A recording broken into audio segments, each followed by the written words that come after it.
do believe that cars have souls.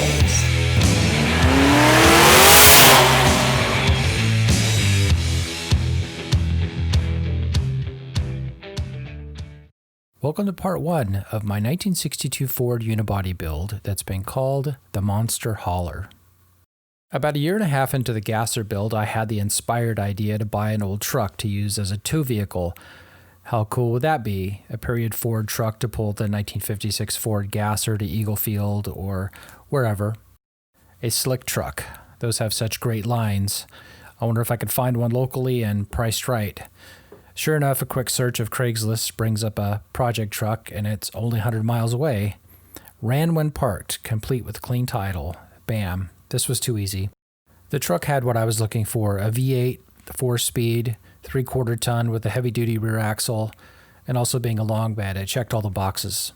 A quick call to my brother to borrow his truck and trailer, and I hit up the 100 miles to snag the truck. So what is a unibody anyway? To be honest, I wasn't exactly sure in the beginning. I'd owned a few 1960s Mopars and knew about the unibody constructed cars. I really wasn't a fan of those. The Ford unibody trucks, on the other hand, had a full frame, and the unibody it was referring to was the cab and bed. This unique truck was only produced for 3 years, from 1961 to 1963. The quick story is Ford stopped producing the trucks because when heavy loads were put in the beds, some of them developed cracks where the beds joined to the cab. A little background on this truck. I was told it had sat in Nevada for 12 years or so before it was brought to California, where it also sat for a few more years, roughly 14 or 15 years total. Being from Nevada, it was essentially rust-free, surface rust mainly, and seemed to be very straight, just needed some mechanical attention. My original goal was to find a truck and get it on the road for as little as possible, trying to keep it very low budget. Just an old beater truck is all I was after. Other than being grimy, it seemed pretty decent. I noticed when we loaded it onto the trailer that the driveline was bent, having been loaded onto a trailer by a forklift in the past. After getting it home, I pulled the plugs and oiled the cylinders. A while later, I tried rotating the engine over by hand. It moved pretty easily, then stopped, then back the other way, and then stopped again. Stuck valve maybe? Pulling the valve covers, the heads looked very clean inside. Doesn't look like there were many miles on them, which makes it even more puzzling. This is my son helping me out in the engine bay. He was much smaller than me at the time. After checking the valves and everything else I could think of, I pulled the oil pan to see if that would give me the answer I was looking for. Well, the photo speaks for itself. If you look close, you can see the rod bolts and nuts along with bearings and parts of pistons lying in the pan. Yes, this was going to need more work than I'd planned. So much for ran when parked. This was going to need major surgery to get it going. Digging into it further, it seems that the engine had been rebuilt, but they didn't torque the rod bolts correctly as they came loose and carnage ensued. Time to pull and disassemble the engine. Check out these lovely rods and pistons. This thing died a violent death. Next up was a call to the Yblock guy. Tim McMaster, for those not aware, goes by Yblock Guy and owns Hanford Auto Supply, a machine shop in Hanford, California. His shop is a couple hours from my place here in Modesto. The engine build begins. After getting the engine down to Tim, he was able to discover the damage better. It was pretty catastrophic. The rods coming off the crank and slamming into the block broke everything. It's easier to say what was usable, which was the block and one head. The heads, as Tim discovered, were actually not a matched set. There were 2 different valve sizes in them. The head with the smaller valves was swapped for one that matched. The chain reaction was so violent it actually broke the distributor.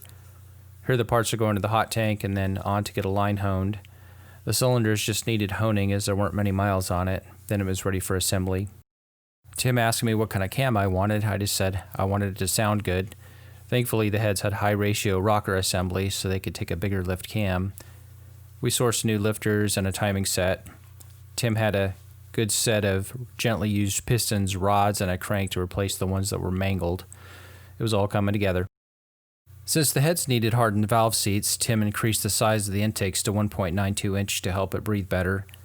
The truck came with a 2-barrel carb on it, and I wanted a 4-barrel, so after looking around for a while, a friend ended up donating one to the project. Thanks, Rich. Tim asked me if I had thought about a color for the engine. I hadn't given it much thought. He suggested an almond color with black valve covers. That sounded interesting to me, so I said sure. What do you guys think? And here it is, fully built, painted, and ready to come home. Tim did a great job on this. I can't wait to get it installed. Body and paint prep. While the engine was down at Tim's getting redone, I started working on the bodywork and paint prep. I wasn't sure if the paint was original or not. It seemed like it was before I started sanding on it. Going down through the paint, there was a layer of gray primer, and then white, and then metal. So my guess is only one paint job since 1962. A respray in the 1980s maybe. My original plan was going out the window at this point. To get it on the road quick and easy wasn't happening. Since I had to have the engine rebuilt, I might as well make the truck a little nicer. As I was taking each panel down to metal to really see what was underneath, I was very pleased with what I was finding. Like I mentioned earlier, the truck was from Nevada and was very solid. A few little dings here and there, but overall, very nice. So far, the exterior doors needed the most work. They obviously had a few different mirrors bolted to them over the years, and there were a lot of holes to show for it. Time to get those wall welded up.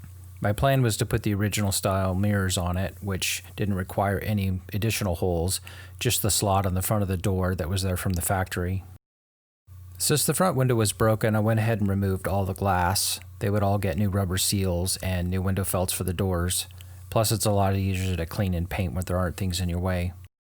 The guy who had the truck was going to use it at the local destruction derby. I'm glad he made the decision to sell it instead. These trucks are too rare to scrap. I've been pretty fortunate through the years getting these old cars and trucks running and back on the road again. The guy I got this truck from never tried to get it running. He was just telling me what the guy he got it from told him. Who knows what the real story was? It's my story now, and I get to bring this old workhorse back to life and use it for what it was intended for, and do it in style. These unibodies, in my opinion, are the closest thing to a custom truck to ever come out of Detroit. They have such great lines. I'm glad I picked this up when I did. They've become more popular and pricier since then.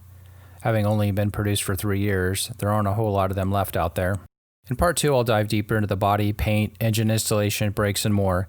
Thanks for watching part 1. Please like, subscribe, and leave a comment. Take care and drive fast.